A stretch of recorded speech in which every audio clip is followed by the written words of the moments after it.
Welcome to Northern Powerhouses, our business success stories series of interviews where we discuss with local business leaders, their backgrounds, their successes and challenges, and what really drives them forward. And today I'm really delighted to have with us Steve Hanson, who's the CEO of Callidus Health and Safety. And firstly, Steve, thank you for coming on board and welcome. And if you could introduce yourself and Callidus and what you do and how you help your clients, that would be appreciated. Yeah, hi Chris, thanks for having me. It's great to be here. So we're an independent health and safety and project management consultancy based in Leeds, and we work predominantly in public and private sector built environments. So we work with property teams and commercial landlords, etc., in terms of managing their risk associated with their activities. And most of the clients we work with have massive interaction with the public, so they've got obviously very high sensitivity to risk and quite a low tolerance to risk, and we spend a lot of time working with those guys. Do a lot with NHS, we do a lot with education authorities.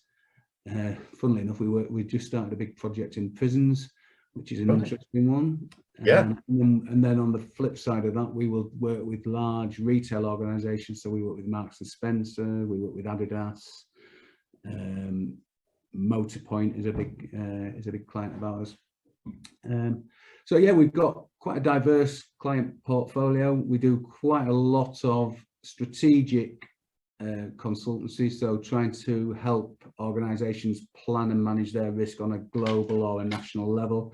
And we'll do a lot that filters down into more project specific stuff where we will act as their project advisors and their competent person effectively.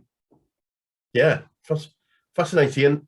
And perhaps you could tell us a little bit more about your background, how you got into business and why this particular one for you. Yeah, okay. Well, I've got a fairly traditional route into health and safety in that I wasn't a health and safety person when I started. So I originally, back in the day, I was in the armed forces. I was in the Air Force, and I came to the end of my time in the Air Force, and I was predominantly in the Air Force to play sport. I was a sportsman, and I thought, well, I'd better get a proper job. So one of the things that I spoke to my boss about when I was in the Air Force was, what's going on out in the real world? Where can I make a career? And health and safety was, at that point, so this would be the early 90s, was just starting to emerge around. There was a lot of what they called the European framework. So the EC, as it was in those days, introduced a raft of legislation that placed a load of responsibilities on businesses to manage their risk and actually make them accountable for it. So it became a market pretty much overnight. Although health and safety had always, well, certainly since 1974, when the Health and Safety at Work Act came into the statute book, health and safety had always been a primary responsibility of businesses. It was never really structured in such a way as they showed you how you needed to do it. So in '92, what came to be known as the six-pack came, which was appropriate for me because I was a big old lump at the time, but came into being, and that created a massive amount of interest in business into, right, oh, they're telling us what we need to do now, and we need someone to help us do that. So I sort of gravitated into that through originally through a job that was created for me, so I could go and play rugby for. So the main sponsor of Rotherham Rugby Club owned a business, wanted me to go and play for them. Will you come and do our health and safety? So that's how I went into it. And then I went a bit of a more traditional route then, went into large consultancies. So I worked for 2 or 3 large consultancies. And then about 13 years ago, I think, decided that I thought there was a slightly better way of doing it, a slightly more pragmatic, common sense way of doing it, without the bureaucracy and without all the bells and whistles that comes with, engaging a major consultancy, who, don't get me wrong, are very good businesses and very good organisations, but you can become a little bit detached. The more senior you get in that organisation, the more detached you get from the coalface, and it becomes less of a helping people and more of a management role, which didn't really appeal to me. Yeah. I set Callidus up in 2009 in my back bedroom as a salary replacement business. And we've grown to now employing just shy of 20 people. Brilliant. So, based in Leeds, about literally a quarter of a mile up from my beloved Elland Road. And wonderful. Yeah, we're doing fine. Brilliant. And I know you personally and as an organisation do a lot of work with the community, both domestic community but business community. Can you tell us a little bit more about some of the things that you do? Yeah, sure. And I'm of an age now where that's as important to me as bottom line in the business. So the business being successful has allowed us to help and contribute to the local community, only in relatively small ways, but in quite diverse ways. So we sponsor 3 teams at my local junior football club, Poppleton Tigers in York. We also work with Clifton Alliance Cricket Club in York and help them with the junior section. And myself, I get involved volunteering through coaching. So I coach at various age groups at cricket, from both at club and through county age group. We also work with Martin House Hospice, where we provide support to Martin House Hospice, and we did quite a big charity push for Martin House. It'll be maybe 4 or 5 years ago now, where they became our charity of the year. We had charity ball, etc., etc. So we do a lot with those guys in providing some support to them as well in doing the little bits of health and safety work for them and a bit of project work. And we're massively into promoting mental health awareness. So last year we had a big push on mental health awareness, and we partnered with Mind, and we held an event which was in memory of one of our colleagues who died 2 years ago now. And where we took on one of the 3 peaks. We're not overly ambitious. we're not the fittest bunch nowadays, but we went up Pen-y-Ghent. And combined that with a month's worth of the guys getting out and exercising and getting fit for it. So we tracked their activity over May last year, and ended up raising a decent amount of money for Mind. And then we've carried that on through our social media presence and LinkedIn presence. We partnered with Clark and Carrie Carlisle, so Clark's an ex-professional footballer who's a very, very prominent mental health champion now. There's a lot of work in the community. So we partnered with Clark and Carrie on our event last year, and we've just carried on promoting it, and this year we will do the same, so that any money we raise this year will go to smaller local mental health charities, but it's a massive driver for us. Right. And then we do lots and lots on and around the periphery of sort of the Leeds United fan base. The Square Ball podcast, which is the biggest Leeds podcast out there, actually broadcasts from some spare office space downstairs in our office building, and that gives me a bit of a buzz when I see Leeds legends walking in and out of the office every now and again for interviews. Brilliant. It's let's hope the running is favours Leeds. It's going to be a bit tight. It's the Leeds way. We never do it easily, do we? I guess so. It's going to be fascinating with so many different permutations, I guess. But so. And mental health, I mean, certainly I believe, from working with people around it and just monitoring myself, I think, one big thing around lockdown was, I think almost as a human race, everyone's mental robustness probably dropped a few notches, if that makes any sense.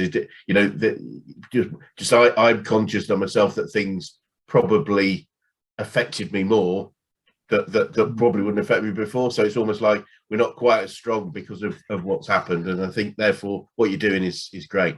Yeah, it certainly did from my perspective as well. I'm a different person now to what I was 2.5 years ago. Yeah. And you do tend to, it's how you come out the other side and what's there to support you, I think, isn't it? And Yes. we are entirely a people business. We don't make anything, we don't produce anything. We sell our time and our experience and our expertise to people. So if we don't make sure that we support our people to be in the best possible place mentally, then not only does our business suffer, but more importantly, they as people suffer, because then 40-45 hours of their week is spent in a work environment, and if we can't make that comfortable and engaging for them, then that's a whole lot of their life that's not going to be where they're not going to be in the best place, isn't it? Absolutely. So just looking back over the growth of the business and the last few years, what would be some of the biggest issues that you've had to overcome? I think we've always been seen to punch above our weight. So we've always been seen as I mean, we're 13 years old now, but we've always been seen as the new kid on the block. We've always been seen as a little bit of a risk purchase, I suppose, because traditionally, the disciplines that we offer to the market are delivered by large multinational consultancies. Yeah. Now, don't get me wrong, there are a lot of smaller consultancies in our sector, but the clients that we deal with and the clients that and the markets that we operate in traditionally operate with the larger organizations and the multinationals and the PLCs. So that took us a while to almost to believe in ourselves. So we were doing work and good work, and obviously we must be doing good work because we deal with the same people now that we were dealing with 9-10 years ago in many instances. But it was almost a case that you get imposter syndrome a little bit, don't you? And you think, well, should we really be doing this, or should this not be being done by an Atkins or a traditional larger consultancy? And it was only through the reassurance of the people that we were working for and working with that we sort of gained this confidence. And now we're in a place where we think, yeah, we're not under the radar anymore. We're here on merit.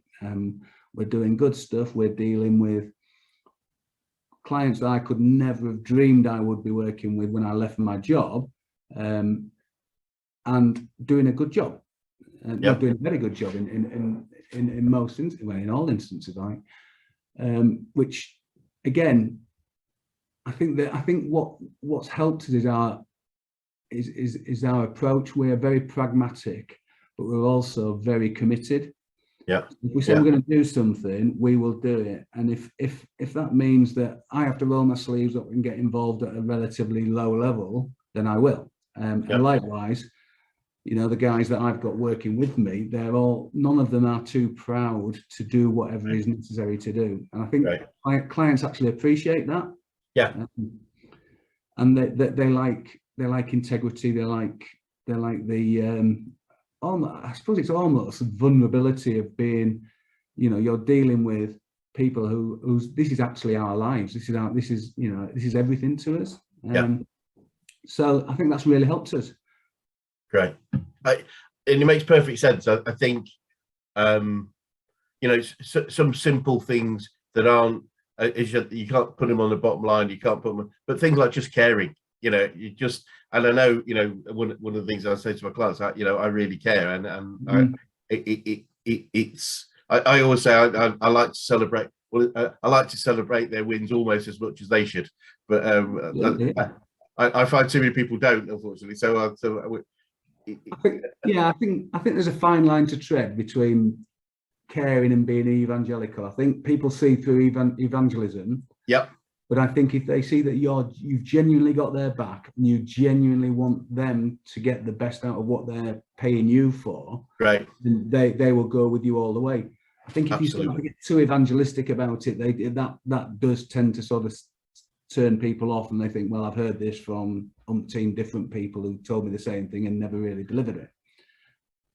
I think it's the authenticity that goes with it, Steve. I think Absolutely. it's like you're right. It's all very well saying it, but it's about doing it as well. And once people realise that is important to you, then it becomes important to them. And as you say, the evidence of such long relationships with clients will be evidence of that, I would think. And you may or may not be aware, but in terms of imposter syndrome, the stats on small businesses aren't great. So basically 80% of businesses fail in the first 5 years, and of the 20% that survive, another 80% of those will fail in the following 5 years. So to get past, you said 13, to get past 10, you're in the top 4% of business, of business owners, and that's definitely worth celebrating and being proud of. It is, and we did have luckily we're part of our support to the local sort of community football club is very occasionally we'll sponsor their beer festival. Yep. And we sponsored the beer festival, which coincided with our 10th anniversary, and yeah, we did celebrate in a traditional way. Brilliant. And I think one of my failings as a leader sometimes is that I sometimes don't take enough time to understand how far we've come and how well we've done to get there, and how we've come out the other side of the pandemic and we're still here when a lot of our bigger competitors really just pulled the stumps up and decided it was too hard. And actually getting that down to the guys who are working with me. So, this isn't just about you coming and doing a good job. You really, really outperformed a big, a big proportion of this industry, and it is something to be proud of. It really is. It's in the nature, I've found, of entrepreneurial people that we tend to focus more on what's yet to be achieved than what has been achieved. Yeah, and it's really important, and we do this with a lot of people we work with, is on a not frequent but regular basis. We do look back and say, what have we achieved? Because in the tough times, that's what we need to fall back on. It's like, yes, it is tough, but look what we've done. And if we haven't, on a reasonably regular but not as a frequent basis, be conscious of that and as you say, celebrate with the team, then we don't have that sort of growth and that sturdiness that really helps. And it's not difficult to do, but as I say, I think we tend to look forward about what the next hill to climb is, and not really look back and say, look, we've climbed a few hills. Yeah, and a lot of that's got to do with my competitive nature as well, with sporting background. So it's always like, okay, well, we've done that, what we're going to do next, and sometimes I need to rein that in. I've got a very supportive wife who keeps my feet on the ground and gives me a good kicking if I get ahead of myself. But I think we're probably, I think one of the things that our clients like about us is we've got a family business feel, but we're a professional services company. Great. So they know that, they can pick the phone up to me, and clients can talk to me about pretty much anything, and they can talk to anyone in my team about pretty much anything. And we'll, and amongst that, we'll talk about work, and we'll obviously get the important stuff done, but we're not difficult to deal with. We don't overburden people with bureaucracy, and like I say, we have a very simple principle. If we say we're going to do it, we'll do it, whatever it takes. And if that's at our expense sometimes, that's fine. I don't get out of my tree about that. So brilliant. Very simple philosophy, really. Brilliant. And what would you say some of the biggest things you've learned in business and even in life over your career? Quite a few things, really. The biggest single lesson I learned very early is that not everybody will share your enthusiasm at the same rate that you've got that enthusiasm. Even if you think you are changing the world for somebody, and you want them to come with you at 1,000,000 miles an hour, they're not always ready. And so you need to hold a mirror up sometimes and think, right, well, am I draining myself? Because if I'm draining myself, I'm draining my client. So we've tried not to be, or we've tried to be a little bit more, I suppose measured is probably the right word, and not change the world overnight. even though I'm an internal optimist, and I think there's nothing that we can't do. I think sometimes that can intimidate not only your staff, but can also intimidate your clients. So I've learned that. And again, that's part of my competitive nature and entrepreneurial spirit. You know, you always want to do your absolute best 110% of the time. And I think it's just, it's the old 2 ears, 1 mouth principle, isn't it, as well? You know, just take time to check in with the client that you're not going ahead of them. That they don't feel uncomfortable by the rate you're going. I can certainly resonate with that. It's very true of what we do. It's often, you know, we can see the real, you know, we can see the real growth potential of businesses that we work with, but it's you know, we're not here we're here to serve our clients and grow at the pace they want. And the check-in is this going fast? You know, is this going too fast, too slow? And I often say to people, I mean, it's very resonant with me that, and you know, in my learnings looking back, is in my early days, I lost more clients because we went too fast than because we went too slow. Yeah. And you know, and it was.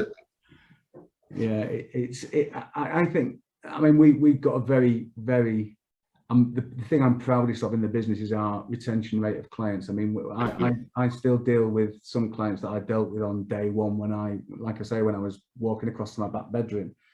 Wonderful. So we must be doing something right. But we do also have strong enough relationships with clients for them to be able to say, "God, Steve, give us a rest." You know, you know, we don't have to solve everything today.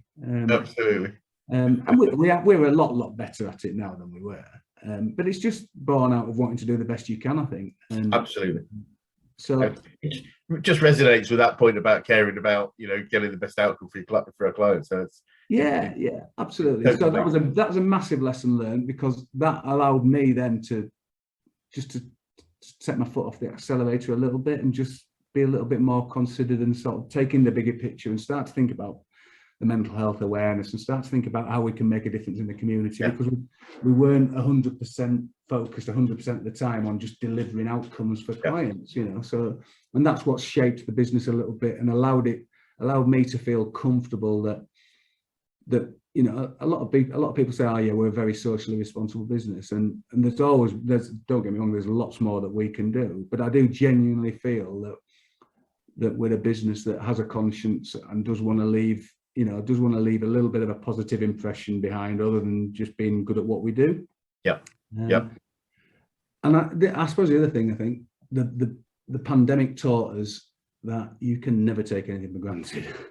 Absolutely. 100%. It's no unexpected, and you know, if you take sort of 3 quite incredible events or quite significant events like Brexit, like COVID, and like, unfortunately, the war in Russia right now, you know, together, I don't think we'll have a more disruptive period, you know, short period of time. I don't think we have done for a very long time, and I suspect we won't have for a very long time in the future. It's just so volatile.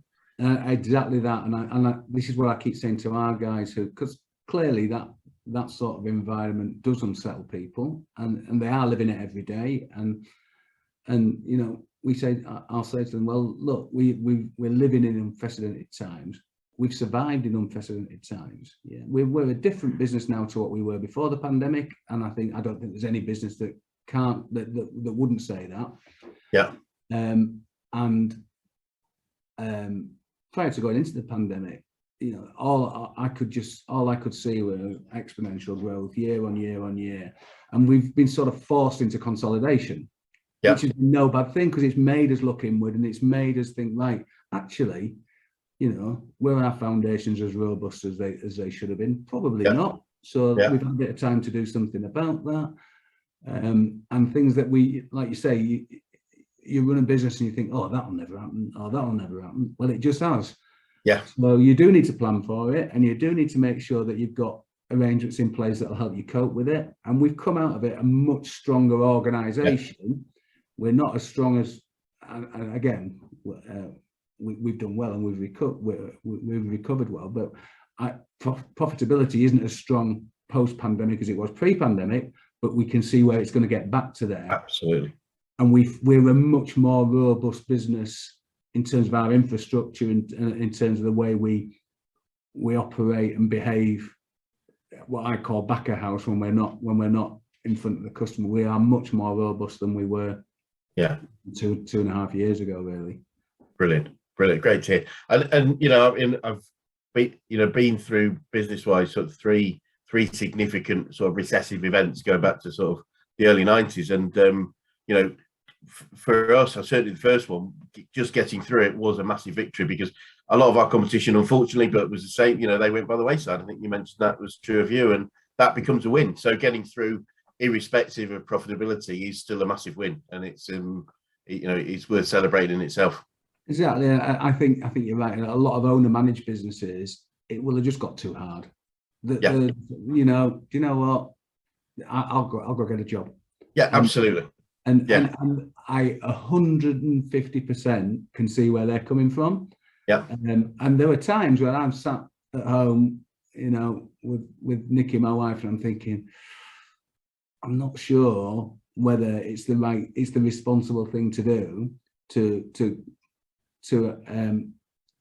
carry on through this when we don't know what's on the other side, and maybe I want to give the people a chance to make their own choice. And it was her that basically said, crack on, because you know, you're doing something right. This is however unprecedented it is. She doesn't use a word like unprecedented. She's far more blunt than that. However difficult this is, you know, we've got the balls to come out the other side. So let's go with it. And I'm so glad we did. But I can fully understand other people that didn't. And I would never criticize anybody who didn't come out the other side of the pandemic, because again, it is such a massive thing to have to deal with. Totally. Well, it sounds like a great bit of coaching from your wife. But aside from your wife, who would you say, whether it's business, sport, or life, who would be the best coach you've ever worked with, and why? There's a few. Most of my life lessons have been learned through sport. Yeah. And I know a lot of people say this, but I genuinely, the guy who was my first sort of what I would call serious rugby coach when I was a junior rugby player back at Scarborough, a guy called Barry Beanland, he was also my my PE teacher at sixth form when I was at sixth form there. He was an unbelievable guy, and he was he had everything. He had charisma. He had the respect of everybody because he'd been a great player in his time. He had humility. He was completely dedicated to making us better people as well as better rugby players. And unfortunately, he died during the pandemic, and I didn't get a chance to go to his funeral because obviously nobody could go to anybody's funeral, and it absolutely ruined me for a good few weeks. So the things I learned from Barry when I was 16, 17, 18 have stayed with me. Now I'm 55 now, and I still think about some of the things that I learned back then that have really stood me in good stead. So he was great. And then I've been lucky. I've worked with lots of good coaches, mainly in a sporting environment. From work-wise, the best coaches have been the ones who've shown me how not to do it. Yep. Experience. So I thought, I am not going to do that. Rather than showing me how to do something, because I think that's more of an intuitive process, really. I think you learn through your mistakes more than anything else. Nobody can actually, there is no right way of doing it, but there are lots of wrong ways of doing it. Absolutely, but it's the willingness to take that risk that stands people out. But the founder of Action Coach, who guy called Brad Chiggers, who he told me quite a long time ago, he's a very successful guy, and he said, I'm as successful as I am because I've made more mistakes than anybody else I know. Not despite, it was that, that willingness to take a risk and try something, and that he puts his success down to. Well, exactly, and I remember my boss, the day I left my very secure, very well paid job in a consultancy, saying to me, "You'll regret this." And that was probably one of the biggest drivers I've ever had. It was I'll show you. I won't tell you exactly what I said to him, but it was not so much. I don't think it was arrogance. I think it was just that they couldn't see that there was any other way that you could succeed than doing it their way. Yeah. And I thought, well, there is a different way. That's why I'm going to try and do something different. And that still drives me on. That conversation still drives me on. Brilliant. Yeah, and I've had the old traditional careers teacher saying, well, you'll never make anything of yourself because you just, all you want to do is play sport. And actually, I used playing sport to my advantage. And I was a bit of a numpty at school, and one of the typical sort of underachievers, clever kid, but didn't really want to work hard and wanted just to play sport and was a bit cheeky and a bit of a handful. But yeah, that's what makes you who you are, isn't it? I think I respond better to people telling me I can't do something. Yes. Telling me I can do something. You probably won't be surprised how many people tell me that was one of their, I'm working with a lady at the moment, and it's just like, I'm doing this because I was told I wouldn't be able to do it, and the success she's having at the moment is just phenomenal, and it's that drive, isn't it, that helps, but combined with that competitive edge that you said that you had, so that makes perfect sense. So have you picked up any favorite quotes or sayings that you fall back on at various times? We've got one up in our meeting room downstairs. It was Muhammad Ali, and he said, if your dreams if your dreams don't scare you, they're not big enough. Brilliant. And although that can sound a little bit evangelical, actually there's a lot of sense into it. It's like, well, yeah, if all you want to do is what you think you're capable of, then you will underachieve, because you are capable of more than you think you are. And I say that to people all the time. You will be capable of more than you think you're capable of doing. So if all you aspire to do is what you think you can do, then you're missing out on so much more. So I'm not a big one for using quotes or whatever, because I like to keep it authentic, but that really does resonate. Yeah. I one of the things we talk about is that growth only really happens outside our comfort zone. Absolutely.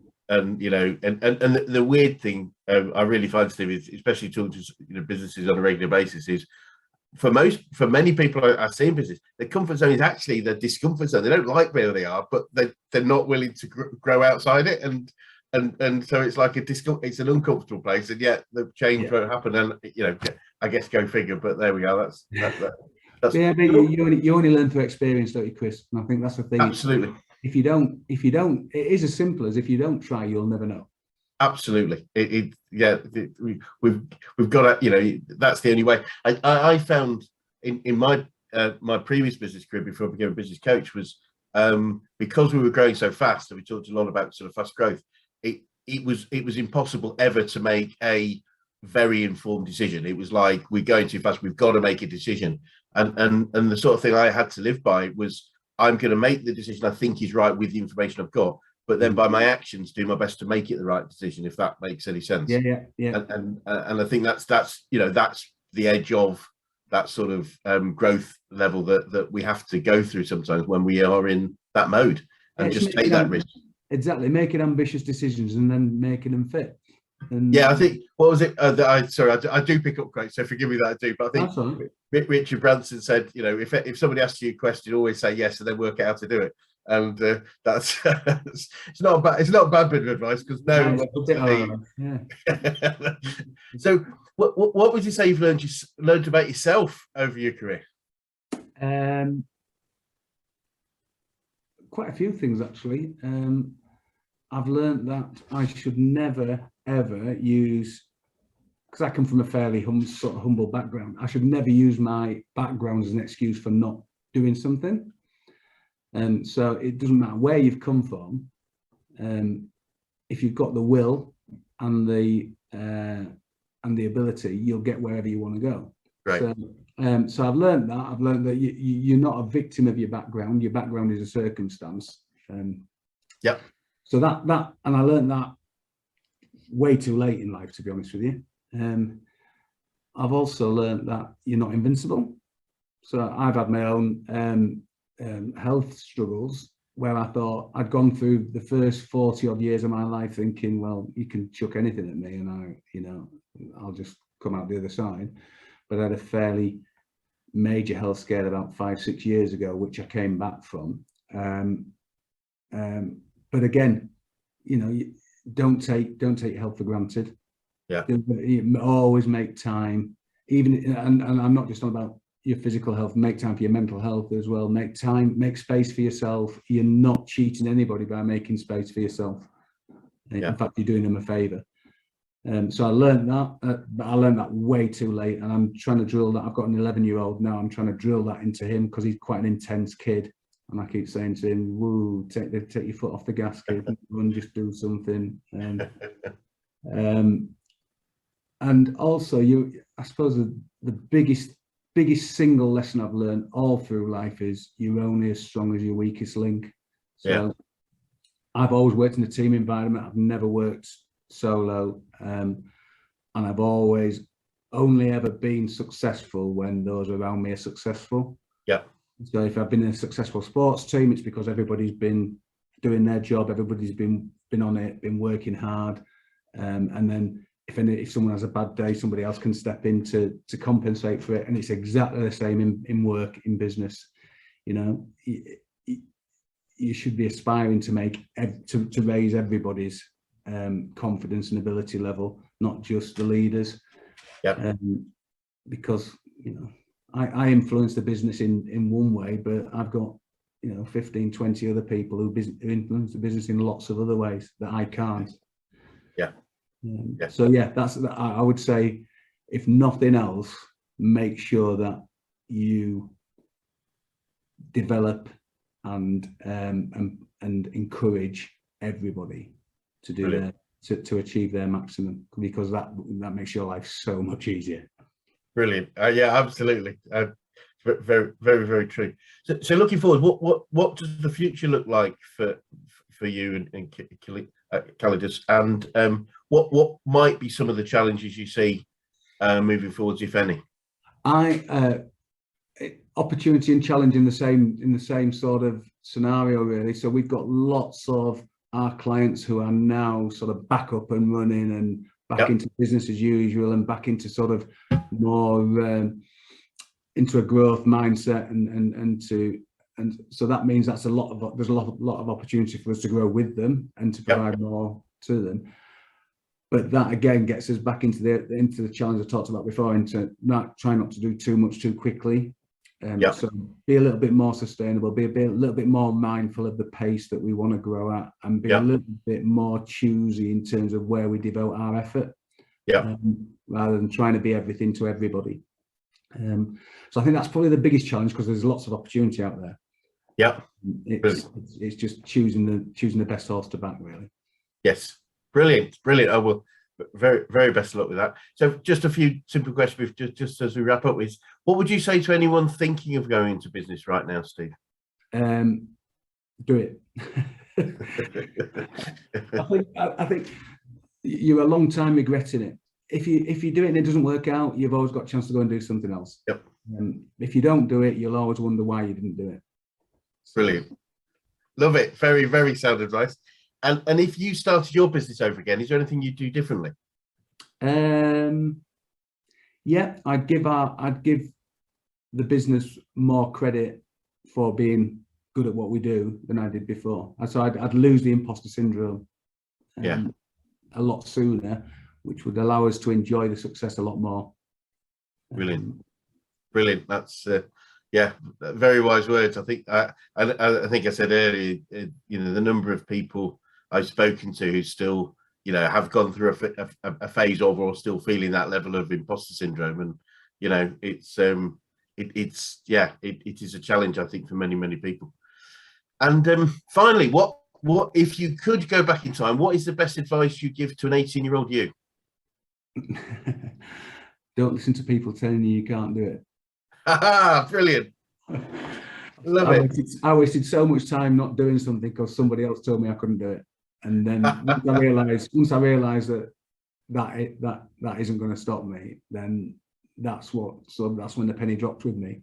And so don't listen to anybody else telling you can't. always take advice, and always have a devil's advocate, always have somebody to keep you honest and be your conscience on your shoulder. But if somebody tells you they can't do it, it generally means it's because they can't do it. And if they Absolutely. they couldn't do it, so they don't believe anybody else could do it. Absolutely, it's their truth, not our truth, isn't it? I was told I've got a bit of a hero. He's about my age. I think he might even be slightly younger than me. But I met him a long time ago in Nepal. We were doing a lot of travelling, and we did some whitewater rafting, and he was a guide. He was a Kiwi guide. So there was a couple of them there, and I just remember it like it was yesterday. Funnily enough, I've caught up with him after 25 years. So I'm hopefully go out and see him maybe this summer. But he lives in Switzerland, and we had a chat. It was a sort of 5-day whitewater rafting trip. So you were rafting, then camping on the side of the river. It was just amazing. And we sat, we talked, and basically his life was, in the summer he was a whitewater rafting guide, whether that was in Switzerland or somewhere else in the world. In the winter he was a ski guide. He's now got a family and he lives in Switzerland, still enjoys it. And every now and again he does a silly long trip, and that's where he was in Nepal. And I said, how do you get a life like that? I mean, how does that happen? And he said, what he said to me was, he says, well, Chris, I'll try not to do the Kiwi accent, but he said, well, Chris, when I was 16, my father sat me down and he said, listen, son, as you get older, you're going to have to start doing things you don't want to do, because that's what growing up's all about. And I said, no, I won't. And I never have. And I just thought, yeah, bang on. It's like, I tend to find Kiwis talk a lot of sense. yeah, but I was losing on yesterday, but they're getting a bit arrogant as well. But there you go. They've got a pretty good attitude to life, haven't they? In general, that's why they're winners. Yeah, they really do. And I think that there's a lot. Been lucky enough to go to New Zealand. You can see that it is a different place to other places, and you can see how that that country just forged people with a different mindset. And you and I both rugby people, and that's very much been epitomised by the mindset of the All Blacks. It's just it's a stunning story. From those guys, absolutely brilliant. Well, Steve, thank you so much for your time. It's been really interesting, really enjoyable, and really wish you best of luck. And maybe be great to circle back in 12 months or see how the next stage of growth has gone for you. Absolutely, Chris. Been my pleasure. Thanks for having me. Brilliant. Thank you.